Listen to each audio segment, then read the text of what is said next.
and welcome. This is the podcast, I Do What I Want, by me, Hollis Jo McCullum. I am your host, the hostess with the mostest, perhaps. I don't know, probably not. That was silly, but I enjoyed it, so that's fun. Anyway, I've got my little elf ear headphones on today because my big clunky headphones were being problematic and I got very tired of screwing around with them. So, it's been a while since I've done the podcast. Sorry, I've been away. I actually went to Greece in October, and then my brother got married, which was just wonderful, and I'm so excited for him and his wife and their little family. They're wonderful, wonderful people, and I had the best time celebrating with them. And now I'm back, going to go back to the 2 episodes a month, bi-weekly. There we go. That's the term I was looking for, bi-weekly episodes.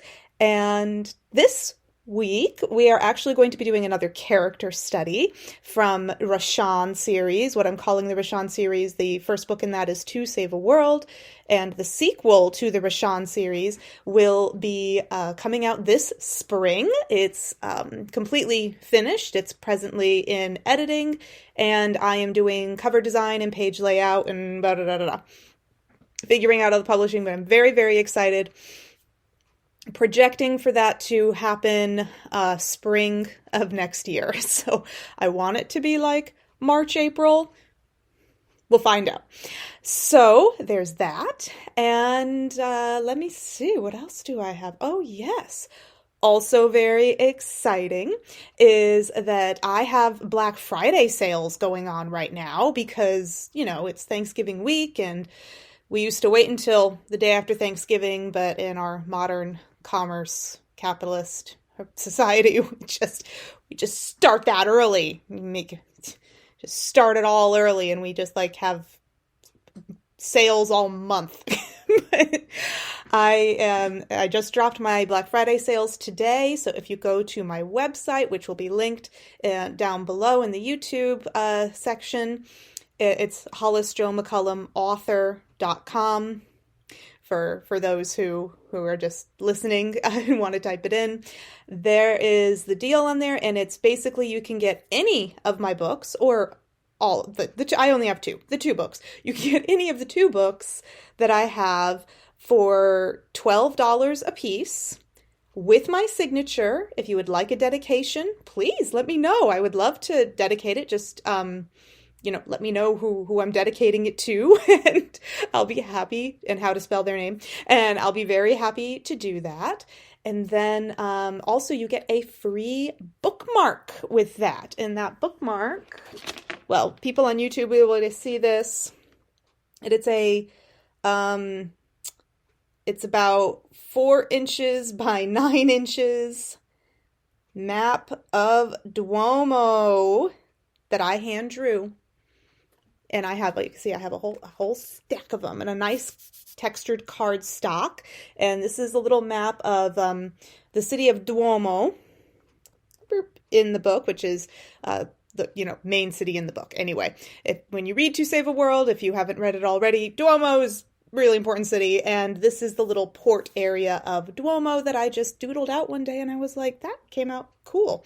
So you get a free bookmark with every book. So if you order 3 books from me, you get 3 bookmarks, all for $12.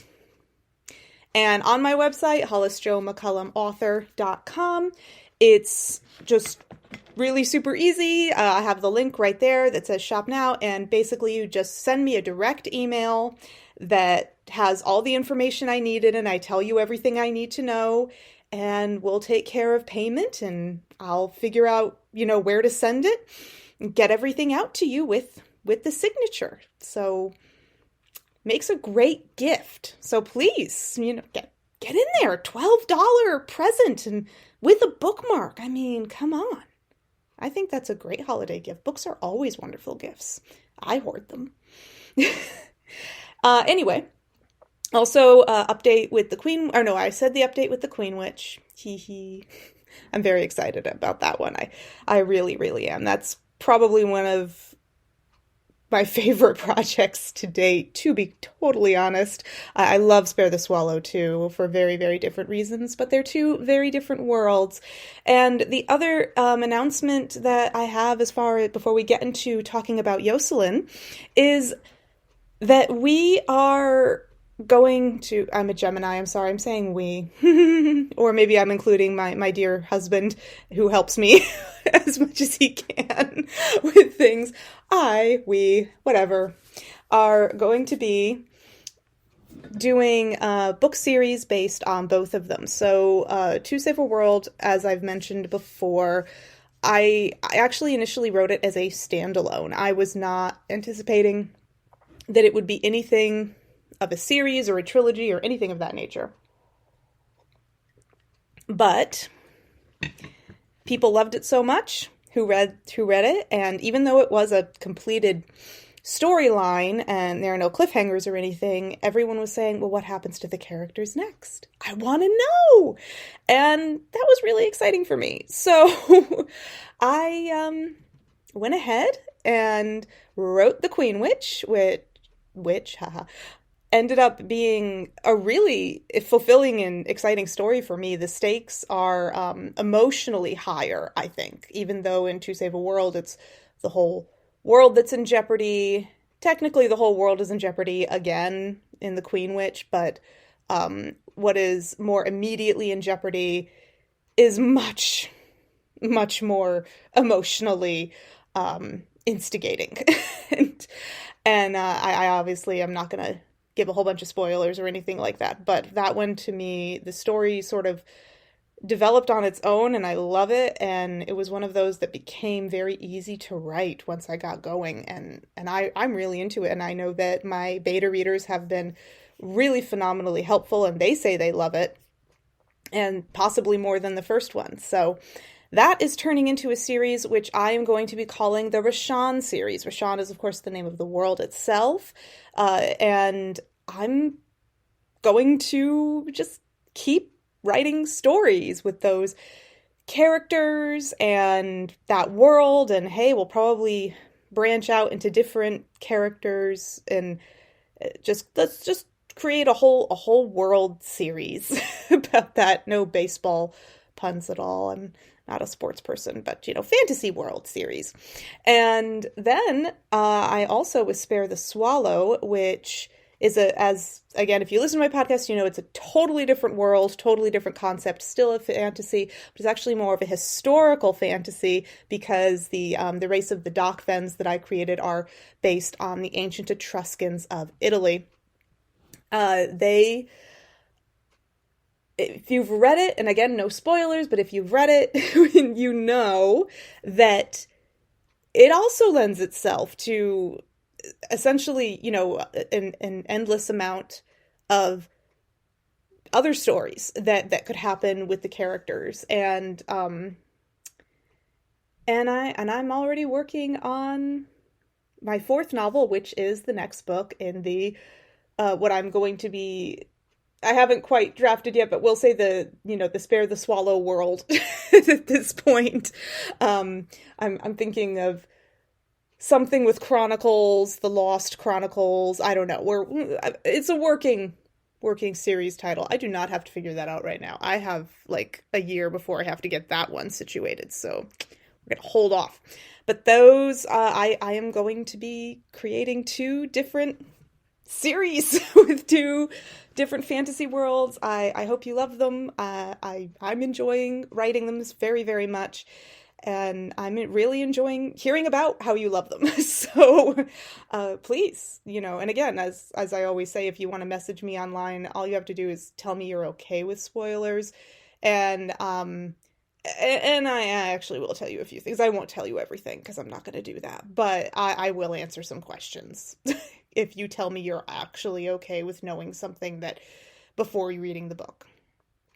So yeah, leaps and bounds to become the author I want to be.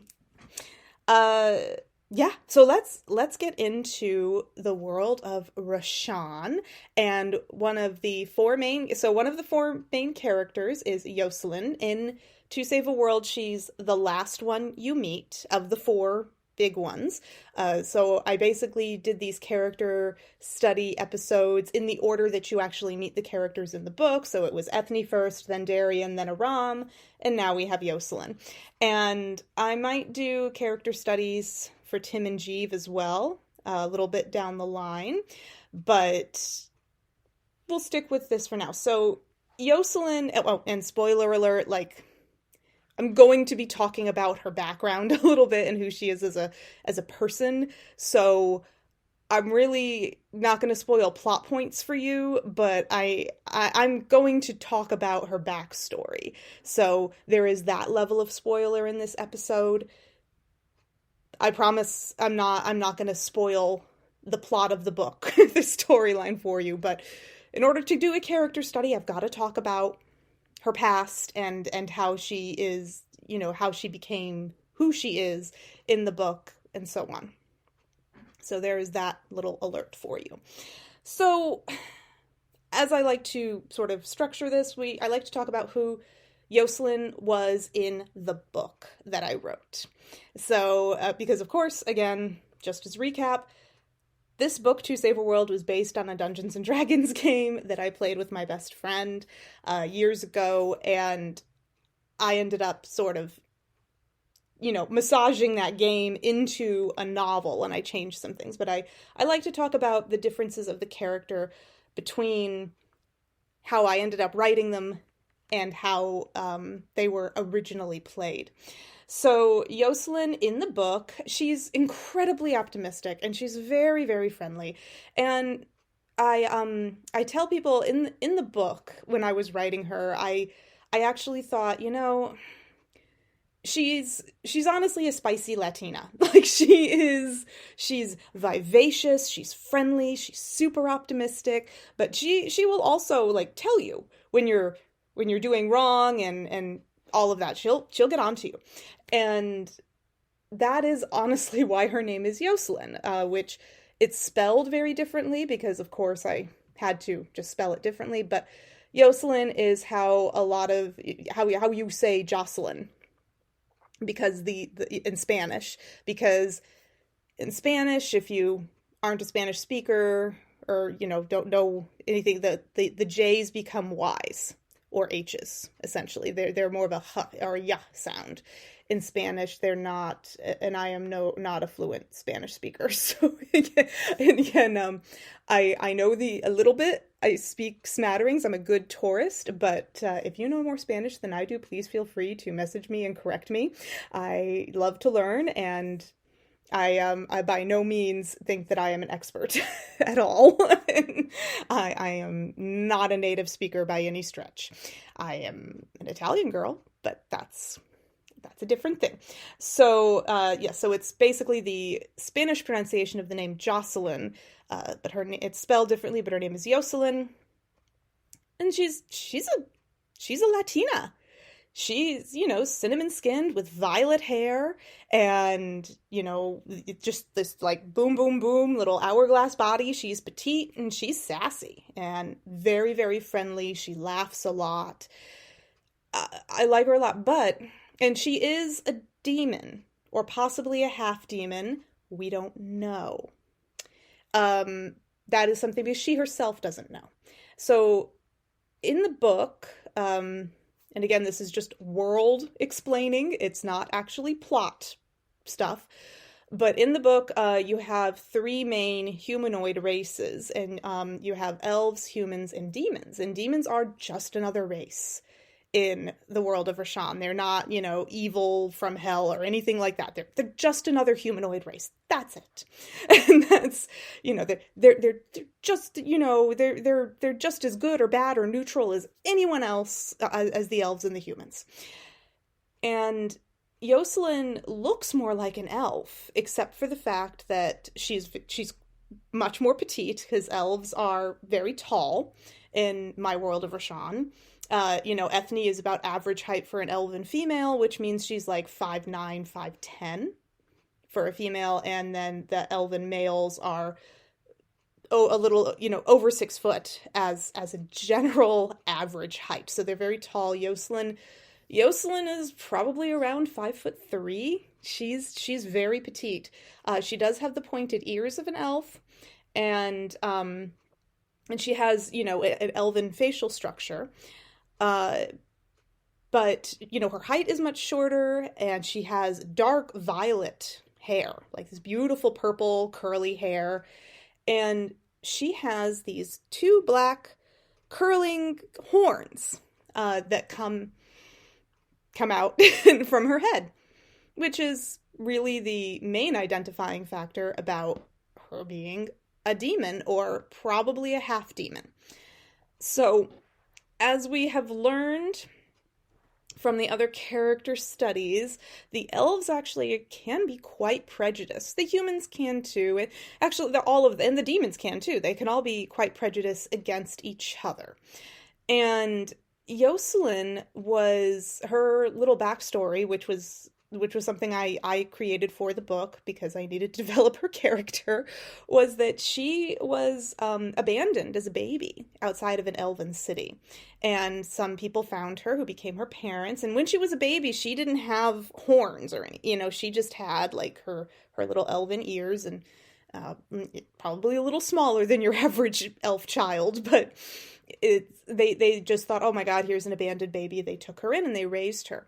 And then around her adolescence, and there were always a few things like she didn't quite fit in, that obviously were more her demon traits coming through.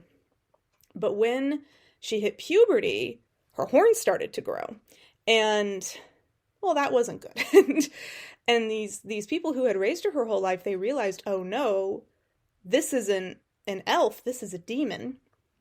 And they actually kicked her out. Like when she was elves live much longer. I think I said elves live for about 400 years in the world of Rashan. And so Yocelin presumably will live to be about that long. But they realized, she was essentially the equivalent of like a 13 or 14-year-old. And she got kicked out and abandoned by the people who had raised her, and she thought they loved her, and all of that stuff. It's a very, very horrible, sad situation. And so she is abandoned by the elves for having horns, essentially. Her personality didn't change, but she's also not accepted by the demons because she looks like an elf. And a likely scenario is that she's a half-breed, like that she is half and half. That somewhere along the line, a demon and an elf got together, and whoever the mother was not going to raise that baby, and they abandoned her somewhere that she would be found, and she was. But now she's this person who lives between 2 worlds and is rejected by both. And of course she's rejected by humans because, she is. She's this demon to them. And she is such a social, extroverted person. And you can imagine how much that hurts someone like that. So she's extraordinarily lonely. She's been in, by the time we meet her in the book, she's in, she's been on her own for probably at least 50 or 60 years. In reality, again, like a 400-year lifespan. So at least 50 or 60 years, but, she's in her mid to late 20s when we meet her, just to give you an age-wise, like a little age bracket thing. So yeah, like mid-20s is when we meet her, but she has grown up in this world that just rejects her. Everywhere she goes, and everything is a fight. Just to have a conversation, just to have a place to sleep for the night, just, everything. And she wants nothing more than to have friends. Honestly, that's what Yocelin wants. She really does. Her main character motivation is to be accepted. She doesn't want to be rich. She doesn't want power. She wants to be loved and accepted for who she is. That's it. So she's actually quite sad, even though on the outside she's extraordinarily bubbly and she's super friendly, and that's part of her persona of, you know, that because she wants everyone to like her. So she smiles a lot, and she's really optimistic, and and she'll give you presents and all sorts of things, and she tries really hard, and she's really quick to call you a friend because she wants a friend so badly. She's actually kind of desperate, but wouldn't you be too? And that's how she is. And again, not necessarily desperate for a romantic relationship, just for any relationship. She just wants somebody to care about her because her own parents rejected her. And they apparently gave no second thoughts about it. I don't really go into that too much. She certainly never went back. It hurt too much to just have them kick her out after they had raised her for so many years. Just because she grew some horns. And her behavior didn't change at all. But again, this also speaks to the climate of how prejudice elves in particular can be. Again, in the world, humans and demons are also prejudiced, but elves are by far the race with the most prejudices to work through, which as we talked about in the character study with Aram, he had a lot of rejection, and that's honestly one of the reasons that Aram and Yocelin relate to each other so well in the book, is because they were both rejected around the same age for not the same reason, of course, but similar reasons. And while Aram is very much an introvert, he too also just wants someone to care about him. That's it. And I'm very sorry for the sound of my heater, if you can hear that. The furnace here in the basement is very loud. But I think it's shut off now.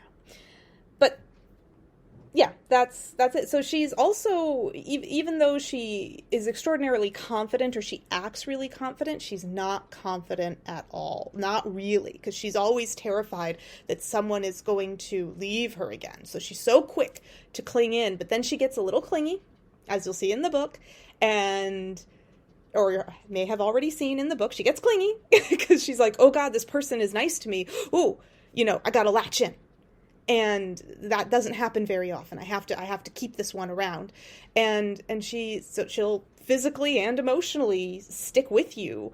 And she will be a little anxious on the inside. She honestly, at least in the beginning, as the story goes on, obviously she becomes much more comfortable, and she knows that Eithne, Darian, and Aram have accepted her, and they're not going to abandon her like everyone else. But honestly, she's very anxious on the inside for the first half of the book, because she's terrified that these people are going to leave her like everyone else did, for no real reason, to be honest, just because of what she looks like, essentially, not because of who she is. Or I'm sure there's always that nagging doubt in her mind that maybe it is her personality, and that sort of thing, which I actually had a friend comment to me, and I appreciated the feedback, that when they read the book, they actually found Yocelin to be kind of annoying. And then when they realized her backstory, they were like, okay, that makes sense. When they got to the point where their backstory, they were like, okay, I get that now. She's less annoying now that I know this about her, because this explains her behavior. And yeah, so that's Yocelin in the book, but she's always trying very hard, and she's always very optimistic. And now in the game originally that was played, Yocelin did not have any of those emotional problems. She, in the game, she was not my character. She was actually my best friend Ashley's character, and she was super bubbly and honestly like a Latina. Like, yeah, she was always jovial and happy and optimistic and a little bit of a wild child. But as far as I know, in the game, I don't remember if Ashley ever created a backstory for her, which we don't always do.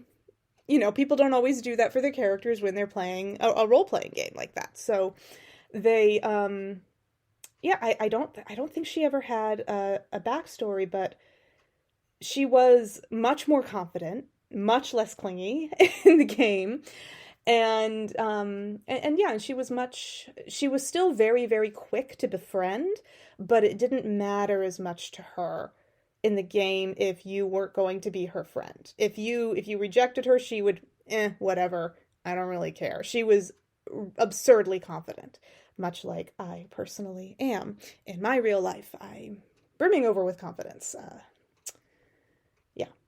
And that's how Yocelin was in the game. But again, for the sake of the story, I was writing her in a book. I needed to give her a backstory. And frankly, when I thought about it and I thought about, okay, well, this person lives between two worlds, and the elves are pretty prejudiced.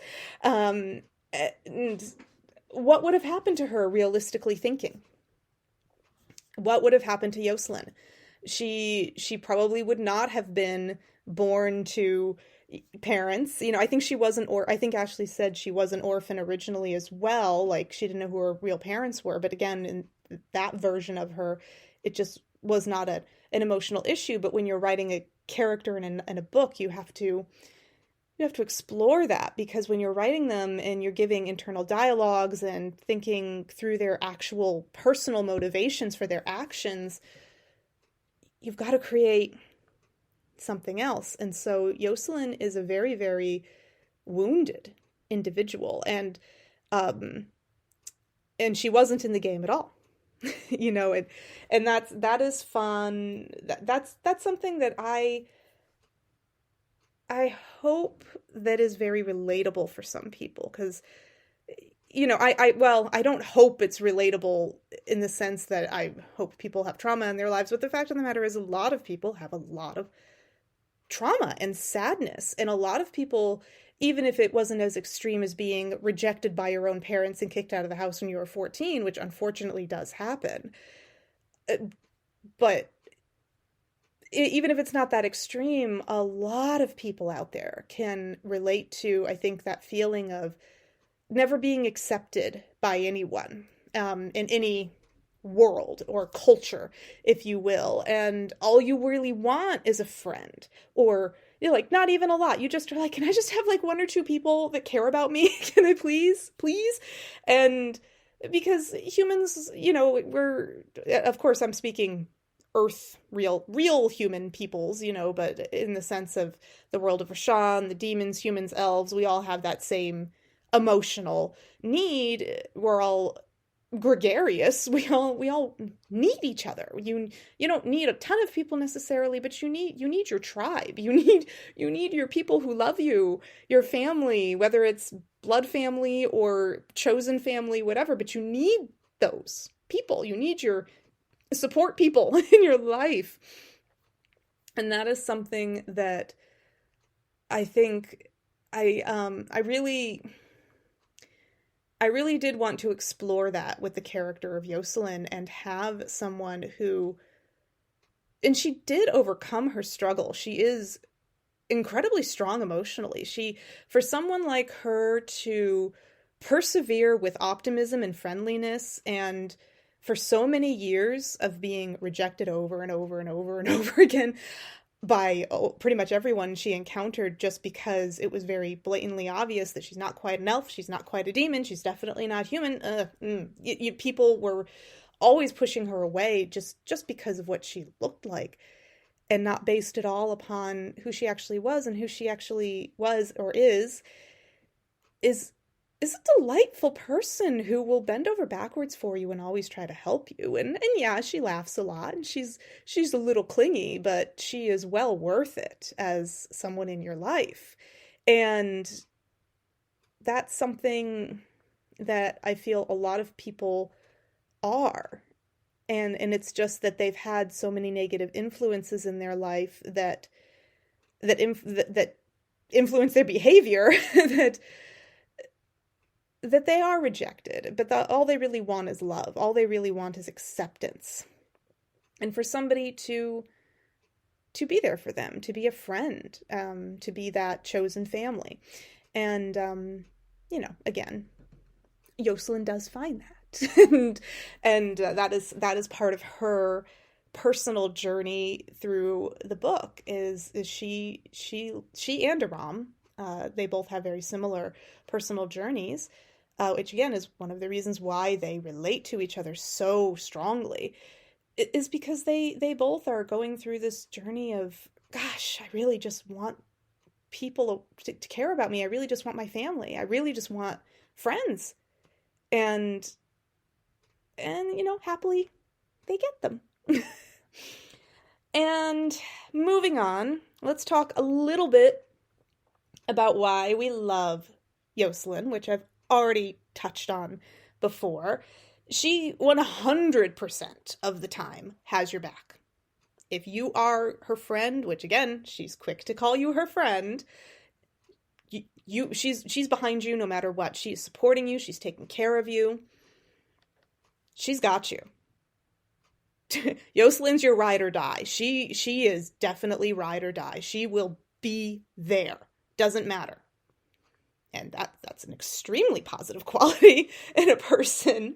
And she's actually extremely authentic, even though, to herself, I mean, even though she is rejected over and over again, Yocelin does have the personal insight and strength of character to know that she herself, she knows she's a good person. She knows she is.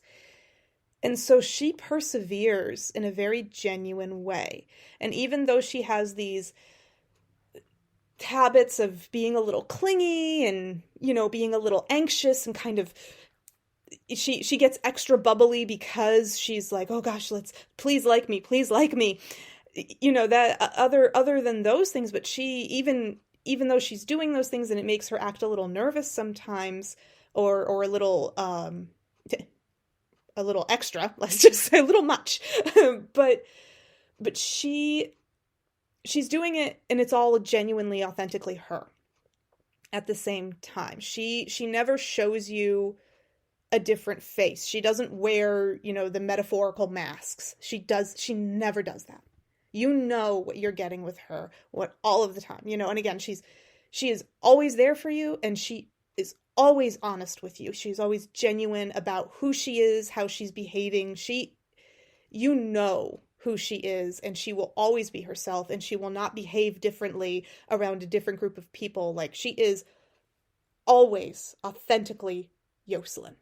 And that, again, is also a wonderful quality. And that is something because at least Yocelin has the emotional intelligence to know that if somebody's going to love her, like really love her as a friend or otherwise, like she wants to be loved, she needs to be herself in order to get it. And she is extraordinarily empathic in that way. And that's one of the reasons, and that's another very positive quality. She's very empathic. She senses needs in others. She will bend over backward to fill them for you and be there for you. And she genuinely cares. She's sensitive as well. She handles rejection super well because she's been rejected, but it still hurts her a lot. She's somebody who doesn't talk about being rejected so much, but she internalizes that. And that's something that I think a lot of people don't think about when they're reading the book. They don't realize how much pain she carries all the time. Because she doesn't talk about it, she just internalizes it and moves on, but she's extraordinarily empathic. She's always thinking of others.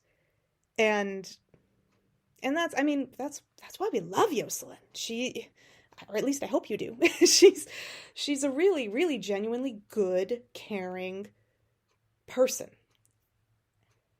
Who's had a really, really rough go at it, up to the point where, of course, in the book, there are a lot of struggles. She still has a rough go at it in the book, but I promise it gets better for her. But let's talk about maybe why we don't love her as much. Like I said, she can be annoying. All of that anxiety about wanting somebody to love you and having friends and being over anxious and clingy, it gets a little much.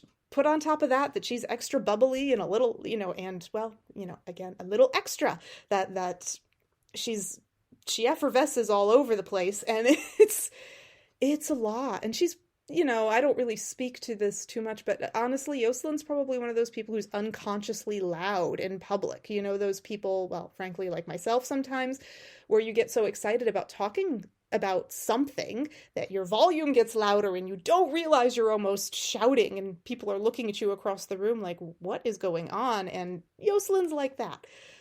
So that's, little embarrassing, little annoying.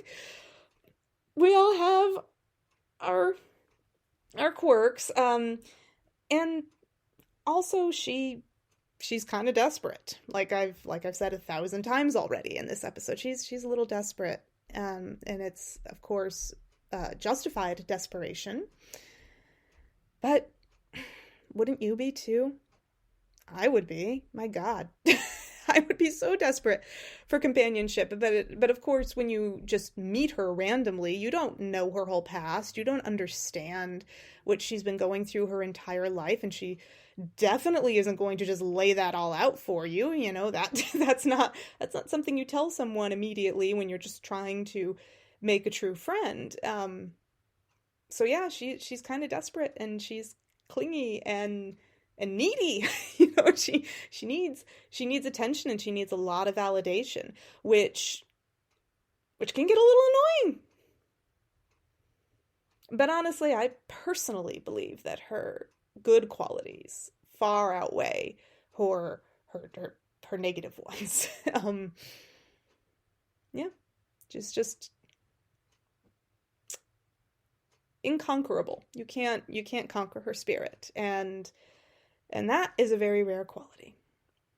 I personally think that Yocelin is great. I often like to ask people who their favorite character is, because all four of the main characters, and the other main they're like the wizard Tim and Jeeve are actually also kind of main characters as well. But of the four main characters, they're all very, very different personalities, and they mesh well together, and they all sort of fill pieces of needs for each other, which, I mean, that's what people do in their families and friendships, right?